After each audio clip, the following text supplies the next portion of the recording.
G'day, Rob Douglas here. Today I'm with Carol Pettersen, a Menang elder here at Strawberry Hill Farm, or Barmup as it's known by the local people.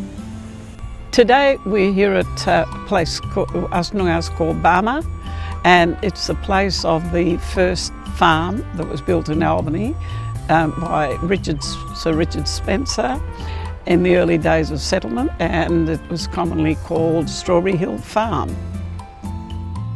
From the historical documents and from reading the land, we could see that this was and certainly by the name Barmup, which means place for people, it is important to all of us, and we've got that connection still with it. And in a moment we'll have a look at a pine tree that my great-grand-uncle helped to plant when he was here working for Sir Richard Spencer, and his name is Tommy King, and he was born on this actual site. So I have a direct family connection to this little plot of land.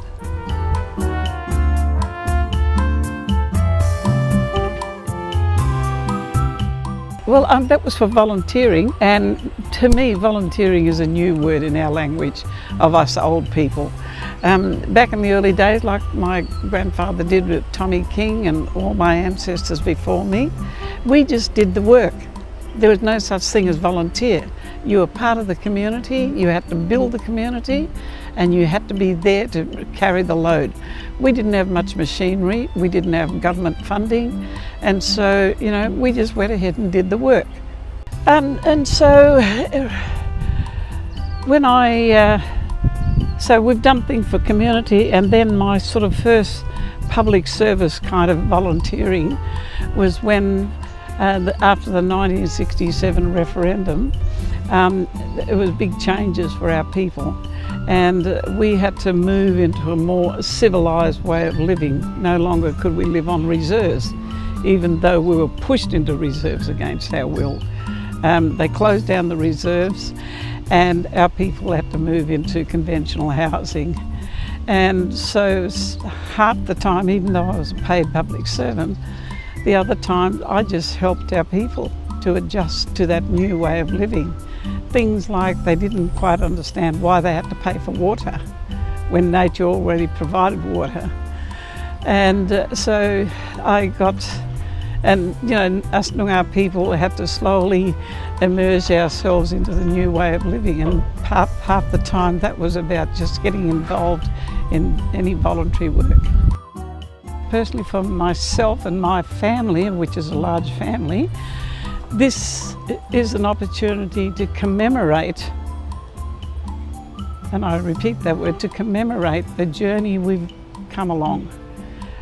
It's to commemorate the times that we lived, and it's to commemorate the strength and resilience and the adaptation strategies that we applied to be able to survive this world. And so I also I use the word celebrate as well, because we must celebrate what we have achieved. And so the bicentenary to me is a time to commemorate and celebrate. That can only come about when you share stories. People must listen to stories. And this place here, I sit with a couple of other local Noongar people, and we've come to help with the redevelopment and the upgrade of Barmup or Strawberry Hill here. And that's an opportunity to tell our stories. For instance, the entry statement to this farm will be an entry into a Noongar space, an ancient space, so that people can understand how our people lived back in those days when Sir Richard Spencer set up the farm here. And then the story moves on to us becoming involved, like through labour, unpaid labour I might add, but it was voluntary work. And to where we are now, we now sit on advising government on how they should allow these stories to flow with the times.